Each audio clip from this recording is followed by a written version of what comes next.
The following are the final days of Jesus of Nazareth as told in the Gospel of Mark. These events took place in Jerusalem over 2,000 years ago. There is no other story like this. We begin with chapter 14. It was the feast of the Passover and of unleavened bread, and the chief priests and the scribes conspired how they might take Jesus by craft and put him to death. But they said, "Not on any feast day, or there will be an uproar." And being at Bethany in the house of Simon the leper, as Jesus sat down to eat, a woman came in with an alabaster jar of very expensive oil of spikenard. She broke it open and poured it on his head. But some were indignant and said amongst themselves, "Why was this wasted? It might have been sold for more than 300 coins and the money given to the poor." And so they murmured against her. But Jesus said, "Let her alone. Why trouble her? She's done a good work for me. For you have the poor with you always, and whenever you will, you may do them good. But me you do not have always. She's done what she could. She came beforehand to anoint my body for burial. I tell you, wherever this gospel will be preached throughout the whole world, what she has done will be spoken of as a memorial to her." And now Judas Iscariot, one of the 12, went to the chief priests to betray Jesus to them. And when they heard it, they were glad and promised to give him money. So Judas sought a way to conveniently betray him.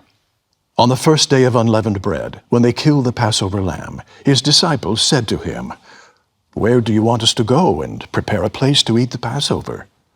And he sent forth 2 of his disciples and told them, "Go into the city, and there will meet a man carrying a pitcher of water. Follow him.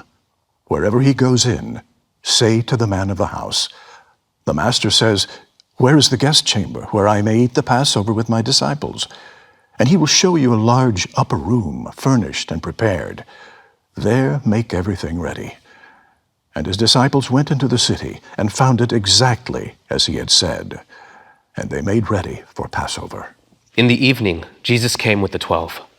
Now as they sat and were eating, Jesus said, "One of you who eats with me will betray me." And they began to be sorrowful, and to say to him one by one, "Is it I?" And another said, "Is it I?" He answered and said to them, "It is one of the 12, one who dips with me in the dish. The Son of Man goes just as it is written of him. But woe to that man by whom the Son of Man is betrayed. It would have been better for him if he had never been born." And as they ate, Jesus took bread and blessed it and broke it and gave it to them and said, "Take, eat, this is my body." Then he took the cup, and when he had given thanks, he gave it to them, and they all drank from it. And he said to them, "This is my blood of the New Testament, which is shed for many. I will no longer drink of the fruit of the vine until that day when I drink it new in the kingdom of God." After they sang a hymn, they went out to the Mount of Olives. Then Jesus said to them, "All of you will feel threatened because of me this night. For it is written, 'I will strike the shepherd and the sheep will scatter.' But after I've been raised, I will go before you to Galilee."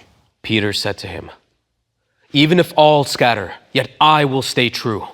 Jesus said to him, "I assure you that today, even this night, before the rooster crows twice, you'll deny me 3 times. But Peter spoke more vehemently, "If I must die with you, I still will not deny you in any way." And they all said likewise.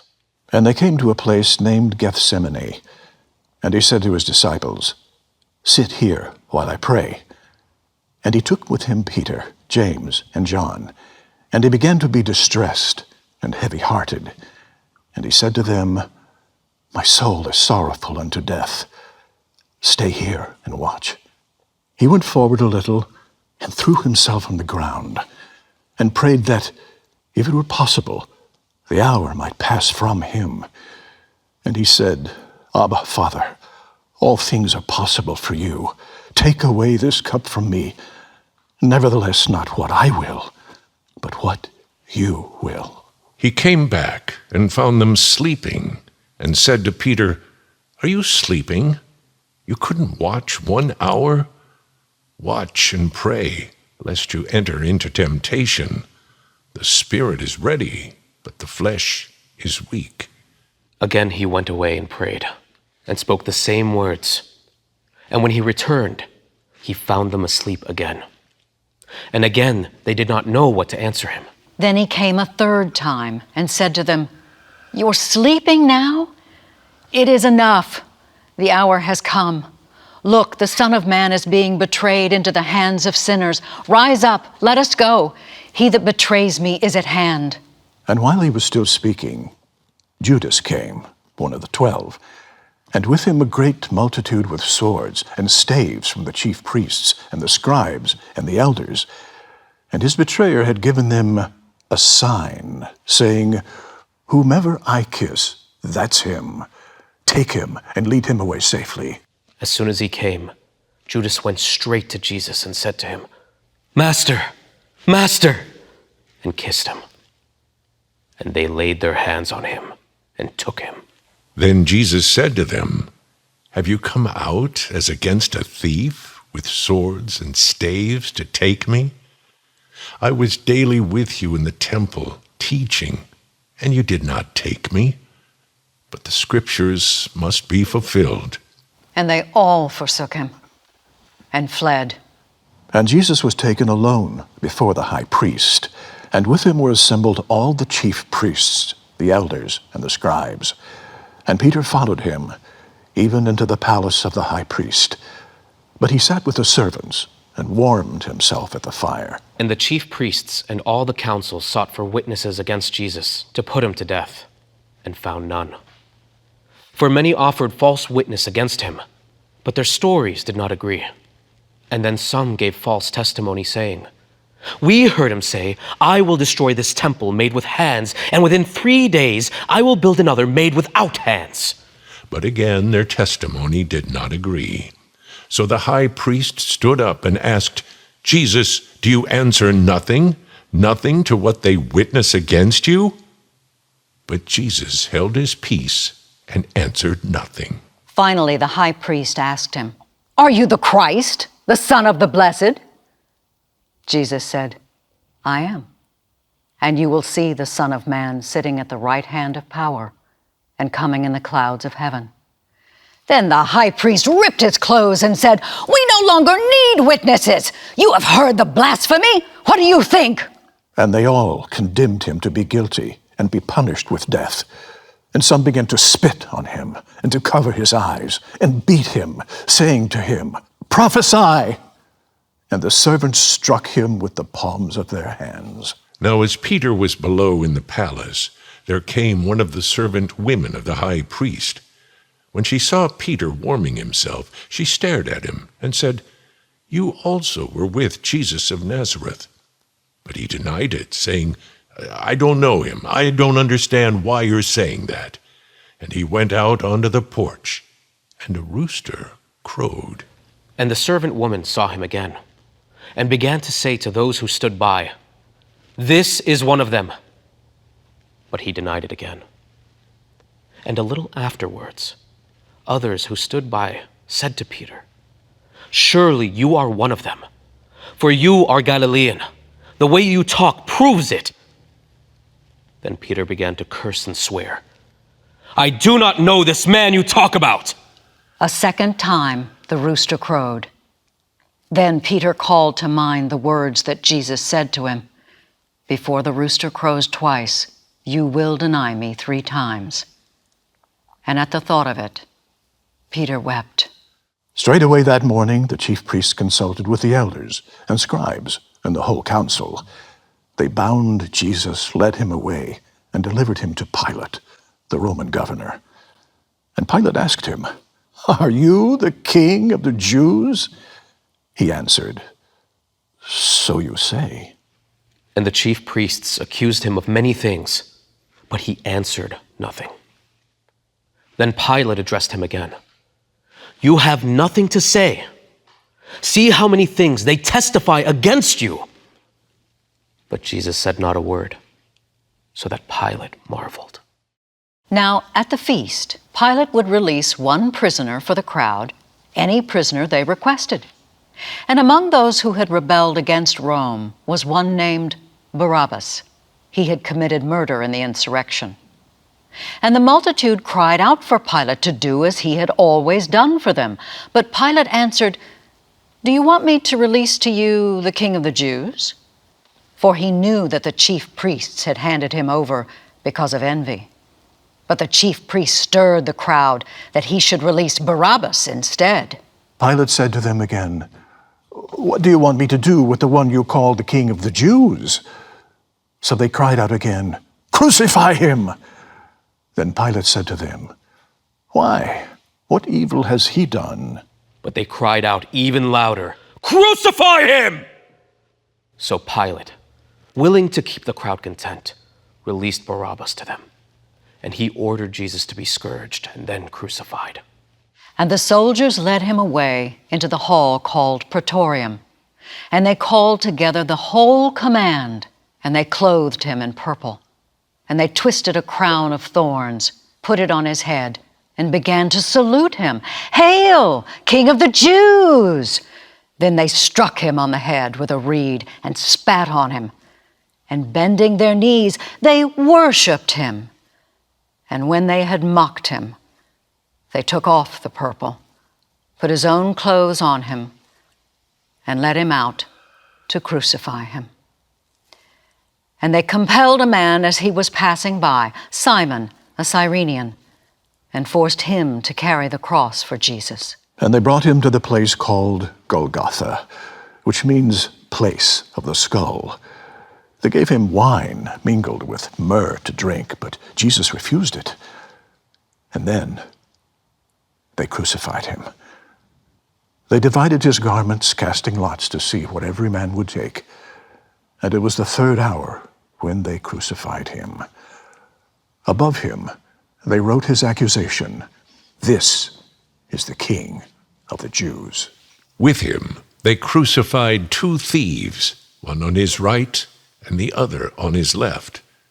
And the scripture was fulfilled that says, He was numbered with the transgressors. And people passing by railed at him, shaking their heads and saying, You who destroys the temple and builds it in 3 days, save yourself and come down from the cross.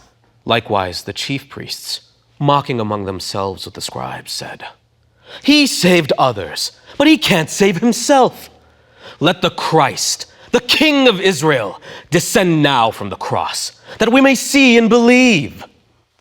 And those who were crucified with him reviled him. And when the 6th hour came, there was darkness over the whole land until the 9th hour. And at the 9th hour, Jesus cried out with a loud voice, saying, My God, why have you forsaken me? Some of those who stood by when they heard it said, He's calling for Elijah. One of them ran and filled a sponge full of vinegar, put it on a reed and offered it to him to drink, saying, Let him alone. Let us see if Elijah will come to take him down. And Jesus cried out with a loud voice, and he died.